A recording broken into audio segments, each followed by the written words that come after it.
Marx, Revolução.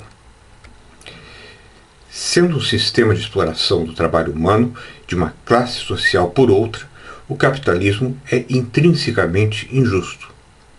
Isso é o que geralmente encontramos na história, a exploração de uma classe por outra. Como Marx diz, a história é a história da luta de classes. Para Marx, isso é uma constatação histórica. Na sociedade escravista da antiguidade, para nós hoje impensável, o dono do escravo tinha posse de seu corpo como instrumento de trabalho e a classe escrava lutava contra a dos homens livres. Os plebeus romanos lutavam contra os patrícios. Essas oposições foram dialeticamente dissolvidas. Na sociedade feudal medieval, o servo da gleba trabalhava para alimentar-se e para pagar o príncipe, que possuía a terra, coisa que hoje nós consideramos injusto. O aparecimento da burguesia com a classe manufatureira dissolveu a oposição existente no período feudal. A Revolução Industrial Capitalista da época de Marx, nela ainda existia o trabalho forçado. O trabalhador serve ao capitalista, simplesmente para poder sobreviver. Assim, escreve Marx no Manifesto Comunista: opressores e oprimidos mantinham-se em oposição constante, em uma luta ininterrupta, ora dissimulada, ora declarada, uma luta que sempre terminava numa reconstituição revolucionária da sociedade, em geral, ou na destruição das classes em conflito. Para Marx, com o grande aumento da produção do capitalismo, as condições para uma nova sociedade, na qual as pessoas se tornem realmente livres, começavam a ser dadas. Ele percebeu que o capitalismo permitiria esse desenvolvimento. Potencialmente, criou-se uma situação na qual o próprio comunismo primitivo, do Zoé, por exemplo, pode ser superado, pois as pessoas não precisam dedicar a maior parte do seu tempo a atividades prazerosas. Com efeito, independentemente das previsões de Marx, não há qualquer razão histórica para acreditarmos que o capitalismo, tal como o conhecemos hoje, deva ser a forma final do desenvolvimento da sociedade. Não mais do que acreditarmos que a sociedade feudal ou a sociedade escravista eram estágios finais do desenvolvimento da civilização, embora isso pudesse parecer assim aos contemporâneos. Para um romano, uma sociedade sem escravo, um romano antes de Cristo, uma sociedade não escravista, era uma bobagem.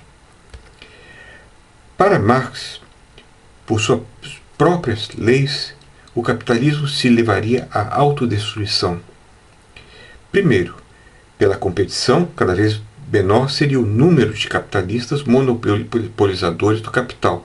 Segundo, os trabalhadores se tornariam cada vez mais miseráveis, degradados e explorados. Terceiro, além disso, o capitalismo geraria crises cada vez mais severas e o lucro seria cada vez menor. Quarto, sendo cada vez mais disciplinados em maior número, os trabalhadores fariam a revolução, abolindo a propriedade privada, já em grande parte expropriada pelo próprio capitalismo, e dividindo os ganhos do trabalho. Claro que nada disso aconteceu, mas era pensável e plausível no mundo que Marx viveu, com crianças que morriam no trabalho e coisas semelhantes. Como é contado de uma menina de 6 ou 7 anos de idade que passou mais de 20 horas trabalhando e acabou morrendo por causa disso. Bom, para Marx, essa revolução comunista ocorreria em um futuro, talvez não próximo, no país mais adiantado, na Inglaterra, e então se espalharia para o restante do mundo. Mas, precedendo o verdadeiro comunismo, inicialmente ela precisaria passar por um breve estágio ditatorial, seria a ditadura do proletariado, para arrumar a casa, mas uma coisa muito breve, certamente. Fazendo isso faria com que a luta de classes terminasse e com ela a pré-história da sociedade humana, pensa Marx, e fazendo com que as velhas relações de mercado terminassem e a propriedade privada e o dinheiro fossem abolidos. Esse é o famoso quadro de Delacroix no Louvre, Liberdade guiando o povo. Objeções. Obviamente, as profecias revolucionárias de Marx não se realizaram. Mas essa objeção é para o nosso gosto trivial. É muita tolice tomar Marx ao pé da letra como profeta. Seria uma leitura boba. Mas ele foi capaz de nos mostrar uma paisagem social nunca antes revelada. Cabe a nós explorá-la. 2. Há problemas com a teoria econômica de Marx. O valor de troca não é estabelecido pelo trabalho investido, mas pelo mercado.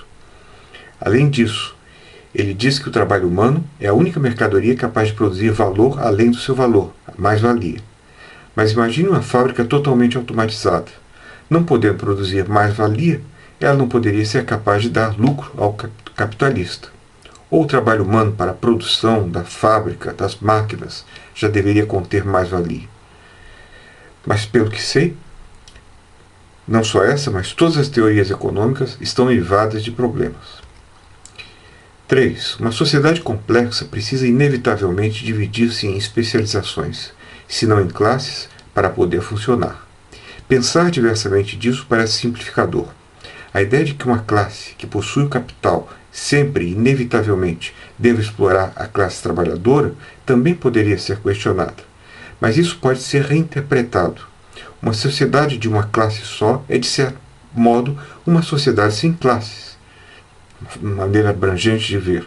E a sociedade comunista seria, como a dos OS, de uma classe só, dividida em especialidades, etc. Todos são iguais, mesmo em suas diferenças. A igualdade na diferença, que é um princípio de tolerância descoberto por Hegel. Parte disso é realizado hoje. O país mais adiantado do mundo, a Finlândia, eu vejo o depoimento de um milionário. Ele nos diz que procura não se evidenciar e que seus encargos sociais são tantos e tão sérios, demandam tanto tempo, que ele preferiria ganhar menos dinheiro. 3. Alguma forma de propriedade existiu em todas as sociedades mais complexas, assim como dinheiro, etc. Mas se nem toda propriedade é um roubo, algumas são. 4. Já se notou que alguma forma de alienação seria um elemento inevitável. A sanidade do trabalhador especializado, paradoxalmente, depende de alguma forma de fechamento das comportas daquilo que lhe possa trazer dissonâncias cognitivas, ao menos no mundo contemporâneo. Não só nele. Kant, por exemplo, era uma pessoa que fechava as comportas daquilo que pudesse lhe trazer dissonâncias cognitivas para poder trabalhar intelectualmente. Mas pode-se também argumentar que isso não é alienação no sentido aqui relevante. Marx estava pensando na alienação como algo que permite a um sistema social voltar-se contra aqueles que o constituem.